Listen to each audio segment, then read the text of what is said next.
हमने कहा कि कभी न कभी किसी न कोई तो जमाना आएगा कि भाई लाठी भी बदल जाएगी, लाठी के ऊपर के हाथ भी बदल जाएगी, भैंस भी बदल जाएगी, कुछ तो होगा। तब तो आपकी ये दरख्वास्त काम आएगी। चलिए यहाँ पर नहीं हुआ, कल क़यामत में मरने के बाद रब के सामने तो बोल सकेंगे कि नहीं अल्लाह आपकी शरीयत को बदलने के लिए कवानीन लाए जा रहे थे तो हमने कम से कम कानूनी लड़ाई लड़ सकते तो हमने लड़ा नहीं। आराम परस्त बन गए एकदम ऐसे। पूरी दुनिया के मुसलमान की बात कर रहा हूं, सिर्फ भारत की नहीं। आप क्या समझते हैं कि आपका परसा का जो मदरसा है, यहां पर जालिम लोगों का, बल्कि वो फिरक़े क्या बोलते हैं वो लोग, नफरती लोग आएगा कुर्सी इख्तिदार में आपके झारखंड में, आपके इन मदरसों का सर्वे शुरू हो जाएगा। एक एक पेपर कंडीशन ऐसी लगाई जाएगी जो आसाम में लगाई गई। 2 एकड़ जमीन, 50 रूम, 100 फैमिली रूम दे सकेंगे हर मदरसे के अंदर? नहीं है। अगर इतनी शर्तें, मदरसा बंद करो। 1282 मदरसे बंद कर दिए गए आसाम में, यहां पर भी होगा। और फिर क्या होगा? किसी का कागज थोड़ा गड़बड़ सरबड़ होगा, लाओ बुलडोजर चला कर दो। हुआ है कि नहीं? उत्तराखंड में हुआ, हल्द्वानी के अंदर में हुआ, वहीं पर हुआ। हमने कहा कि कम से कम कानूनी लड़ाई लड़िए ना भाई।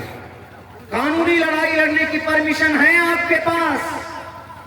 मैं नहीं कहता सड़कों पर आइए, भीड़ जमा कीजिए, नहीं।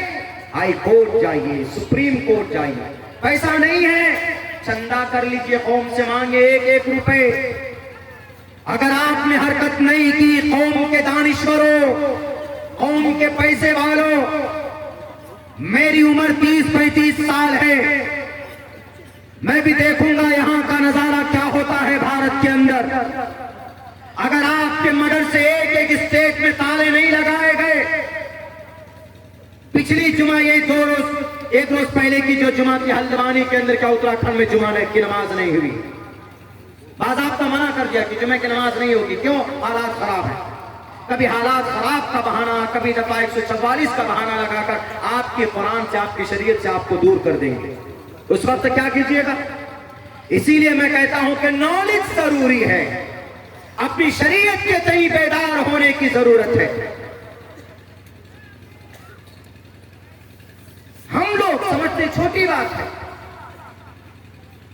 100 मस्जिद में दावतनामा पेश की गई, 100 मस्जिद में, उत्तराखंड में ही, कि आइएगा प्राण प्रतिष्ठा के प्रोग्राम में शरीक होइएगा। मस्जिद में इमाम साहब को, मुतवल्ली साहब को, सदर साहब को, 100 मस्जिद में। मैं तहकीक के बगैर नहीं बोल रहा हूं, 2 दिन रहा हूं मैं। 8 और 9 को प्रोग्राम मेरा वहीं का था, उत्तराखंड का था। तो जो साहिब नहीं गए उन्होंने हमको बताया। हमने कहा कि क्या हुआ जरा बताइएगा। उन्होंने कहा कि मौलाना 100 मस्जिदों में दावत दी गई, बाज़ाब्ता दावतनामा पेश किया गया, और आप जरा बताइए, मुझसे पूछा जरा आप बताइए कितने इमाम साहब पहुंचे होंगे? हमने कहा कि भाई कोई भी नहीं पहुंचा होगा। कौन जाएगा? प्राण प्रतिष्ठा कौन जाएगा? एक बुत परस्ती का अमल है। प्राण प्रतिष्ठा मतलब बुत में जान डालना, यानी खुदा को जिंदा करना। श्री रामचंद्र जी को जिंदा करना। श्री रामचंद्र जी खुदा हैं तो उनको जिंदा करने की क्या जरूरत है भाई? वो तो खुदा है, वो तो और इंसानों को जिंदा करते हैं। लेकिन यहां देखिए, प्राण प्रतिष्ठा, हरि ओम मनु ज्योतिर्जुकतामाजस्य, ये मंत्र है प्राण प्रतिष्ठा का। प्राण प्रतिष्ठा किसी मोती में जान डालते हैं तो ये मंत्र पढ़ते हैं। लेकिन यहाँ पर उल्टा हिसाब है, मोदी जी श्री राम को जिंदा कर रहे हैं, तो इसका मतलब मोदी जी राम जी से बढ़ गए। हमारे कुरान में इसका सही अकीदा मौजूद है, वो ये है कि इंसान को अल्लाह जान डालता है। ये अकीदा है कुरान में। पैदा सब